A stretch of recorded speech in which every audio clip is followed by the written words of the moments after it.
what I would like to say is not an interpellation. Maybe I will just make a very general manifestation, Mr. Chair, because up to now, I am not yet sure how how can we address this looming problem that the country faces in relation to fake news and deep fakes, false narratives and false information in the face of certain gold standard set by our Supreme Court. This gold standard, Mr. Chair, came in the form of decisions. May I just cite at least 4 of them, Mr. Chair, for our sake. This concerns the conduct of public men, people in government, and how criticisms can be hurled against them and how should they respond to these criticisms. I think these are very important standards, Mr. Chair, in the wake of our desire to probably make laws in relation to free speech. The first one, Mr. Chair, is the case of Yabut versus Office of the Ombudsman, 303 Philippines 319. And I quote this: a public official, more especially an elected one, should not be onion-skinned. Strict personal discipline is expected of an occupant of a public office because a public official is a property of the public. He is looked upon to set the example how public officials should correctly conduct themselves, even in the face of extreme provocation. The second standard, or the second case that reiterates this standard, Mr. Chair, is United States versus Bustos, 37 Philippines 731. And I quote this: the interest of society and the maintenance of good government demand a full discussion of public affairs, complete liberty to comment on the conduct of public men is a scalpel in the case of free speech. The sharp incision of its probe relieves the abscesses of officialdom. Men in public life may suffer under a hostile and unjust accusation. The wound can be assuaged with the balm of clear conscience. A public officer must not be too-skinned with reference to comment upon his official acts. The third one, Mr. Chair, is Sasson versus CA, 325 Philippines 1053. On this point, the rule is that defamatory remarks and comments on the conduct of acts of public officers which are related to the discharge of their official duties will not constitute libel if the defendant proves the truth of the imputation. And the last one, Mr. Chair, is De Leon versus People 776 Philippines 701. And I quote this: while petitioners' declarations may be offensive, they are not actionable by themselves.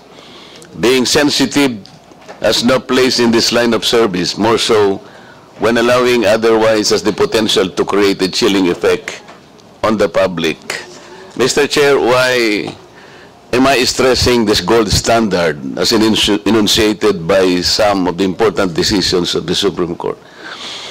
Because as public men, as public servants, I have cited an example earlier when one blogger attacked me indiscriminately, called me demonyo and all this. My defense to that, Mr. Chair, is not probably to ask him in public to explain or even ask for an apology or he be restrained by this committee, but I will just stand upright, as upright as I can and clean as I am, because people would judge me for what I am and for what this person could do against me. Yun lang po ang nakikita kong parang armas natin.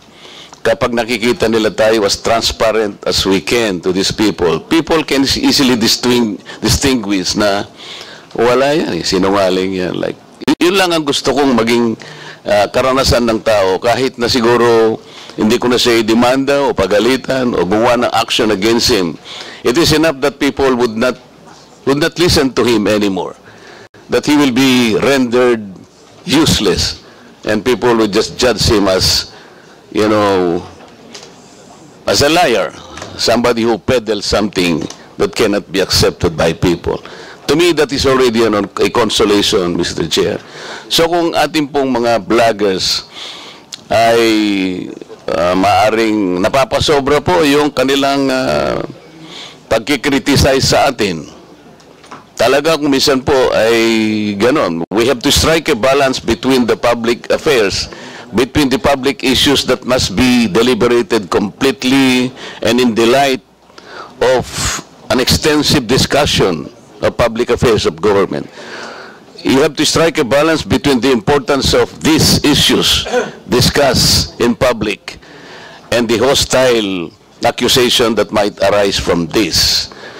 Yun po yung gusto ko po.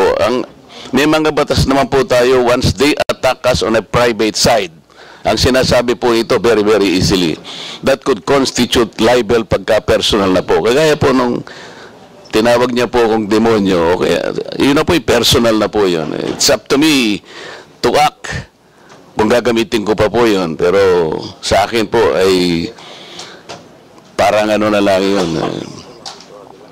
Katulad po nung nakaraan na pagdinig po, hindi ko makalimutan, isang abogado pa naman yun na nagbablog po na sinabi niya na huwag kayong maniwala sa pakulo at panliling lang ni Marcoleta. You were here, Mr. Chair and members, nung tanungin ko po siya, ano po ba po yung basihan ninyo na ako po'y nandin lang. Wala po siyang maisagot ng kahit ano. He is a lawyer and he was allegedly teaching in a very reputable law school. So yun po, Mr. Chair, pwede ko po siyang demanda ng, pwede ko po siyang padisbar, no? Iniisip ko lang po na pwede kong gawin yun because as a lawyer, ay maling-mali po yung ginawa niya because we have our own code na talaga pong pinagsisikapan naming itaguyod sa mga members po ng Philippine Bar. So, meron po tayong mga batas na umiiral, Mr. Chair. May libel, ando na po yung maring madisbar po yung mga kamukha namin na members ng Philippine Bar, na nasosobrahan na po yung sinasabi nila. Pero sa mga vloggers po na maaaring kinikriticize tayo because our conduct is public. Yung pagsisilbi natin is public. They need some kind of a medium. Nakikita po nila tayo that we should be as transparent and accountable as we can be. Sa akin po ay binibigay ko na lang pong isang karapatan para sa kanila. Wag lang po sana yung sumobra po na maging personal na po ang mga pangyayari. Maraming salamat po, Mr. Chair.